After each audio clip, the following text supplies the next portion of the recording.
The escape pod shuddered, throwing Anya against the crumpled console. Alarms screamed, a discordant symphony of impending doom. Outside, the swirling nebula of the Xylos sector painted a breathtaking, yet terrifying, backdrop to her imminent demise. Her ship, the Stardust Drifter, had been caught in a rogue gravity well, torn apart like tissue paper. She was the only survivor, hurtling towards an unknown planet in a glorified tin can. The pod crash-landed with a bone-jarring thud, burying itself in crimson sand. The air was thick, humid, and smelled of something akin to burnt sugar and exotic spices. She stumbled out, blinking against the harsh glare of a twin sun system. Before her stretched a landscape unlike anything she had ever seen. Towering, bioluminescent fungi pulsed with an eerie light, casting long, dancing shadows across the crimson dunes. Strange, six-legged creatures with iridescent shells scuttled amongst the fungal forests, and in the distance, a colossal structure rose from the sands, shimmering with an otherworldly glow. A colossal tent, bigger than any spaceship she'd ever encountered. The closer she got, the more bizarre the scene became.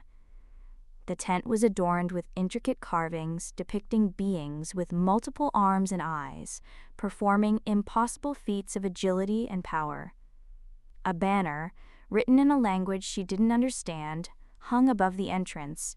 The Grand Celestial Menagerie, prepare to be amazed. Driven by a desperate hope for rescue, Anya entered the tent. The interior was even more fantastical than the exterior. Thousands of beings of all shapes and sizes packed the stands, their eyes wide with wonder. Beside him, a telekinetic strongman effortlessly lifted a multi-ton weight, the strain barely visible on his face. Anya was mesmerized, but also terrified. These weren't just talented performers. They possessed abilities that defied the laws of physics. She felt a hand on her shoulder and spun around to see a tall, slender being with skin like polished obsidian and eyes that glowed with an inner light. He wore a flamboyant purple suit and a wide, welcoming smile. "Welcome, traveler," he said, his voice smooth as silk. "You look lost. Are you perhaps new to our little world?" Anya cautiously explained her situation. The crash, the loss of her ship, her desperate hope for rescue. Xarthus listened patiently, his expression unchanging. "Ah, a tragic tale," he said when she finished. "But fear not, traveler.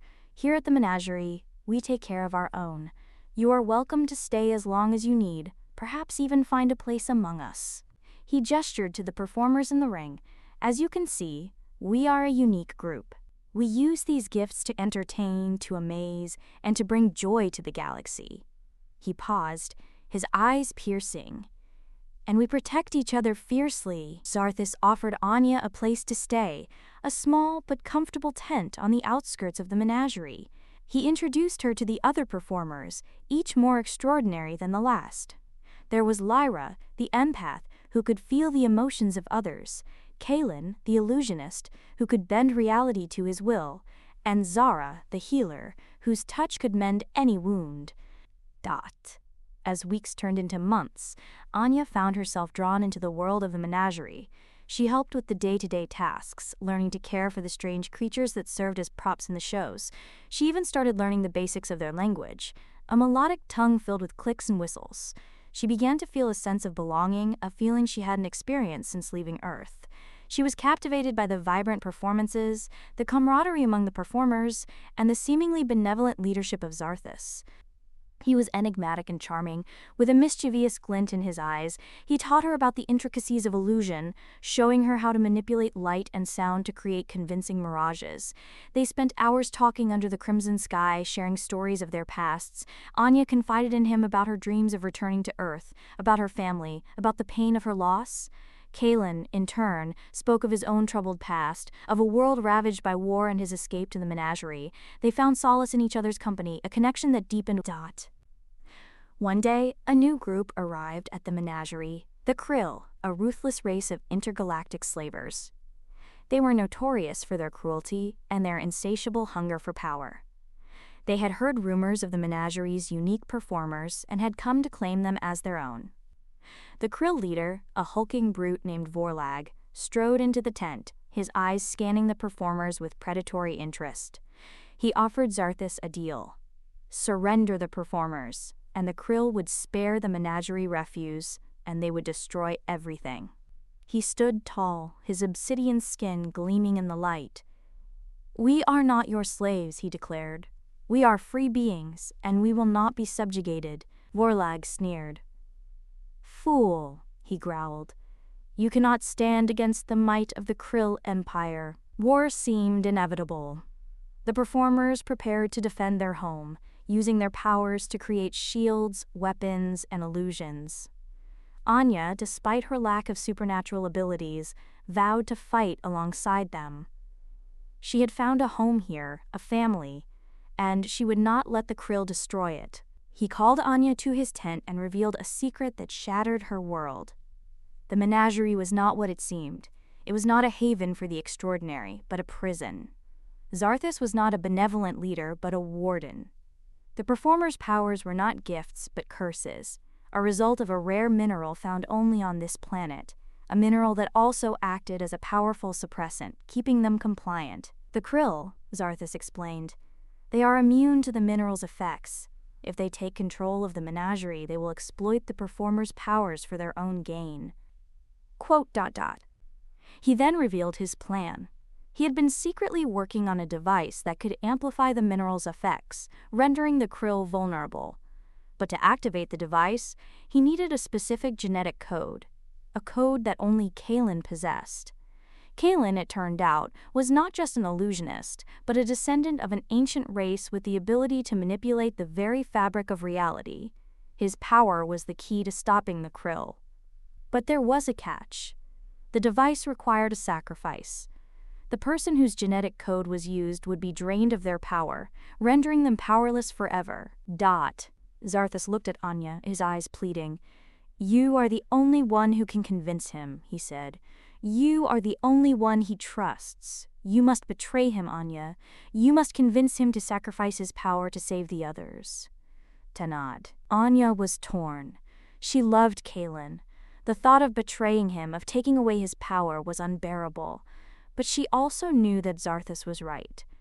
If the Krill took control, the performers would suffer a fate worse than death.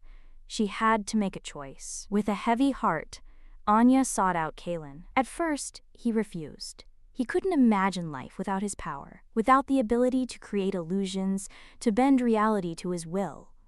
But Anya pleaded with him, telling him about the others, about the suffering they would endure if the Krill succeeded. She spoke of Lyra, the empath, who would be forced to feel the pain of others.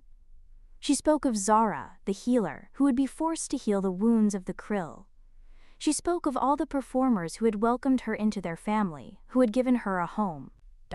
Finally, Kalen relented. He saw the truth in Anya's words. He knew that he had to sacrifice his power to save the others. Together, they went to Xarthus. Kalen agreed to undergo the procedure. As he lay on the operating table, Anya held his hand, tears streaming down her face.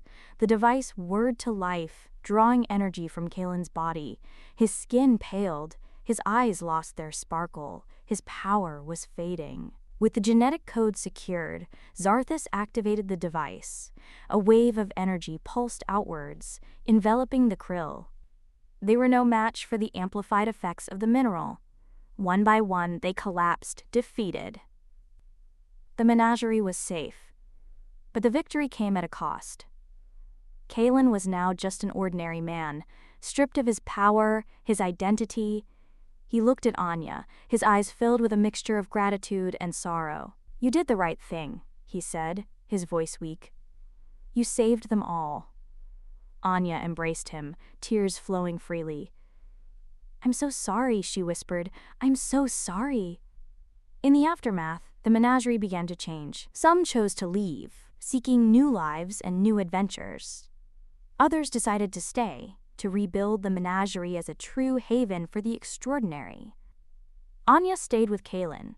She helped him adjust to his new life, teaching him about the simple joys of being human, the feel of the sun on his skin, the taste of food, the warmth of human connection.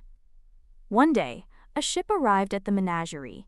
It was a rescue vessel, sent to search for survivors of the Stardust. Drifter, Anya had a choice to make.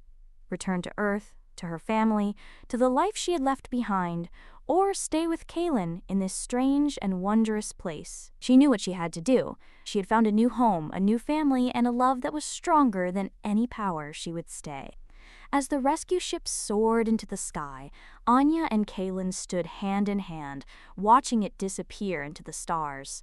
They were just two ordinary people in an extraordinary world, ready to face whatever the future held. They had lost much, but they had also gained something far more valuable, a love that had been forged in the fires of sacrifice and betrayal, a love that would last forever.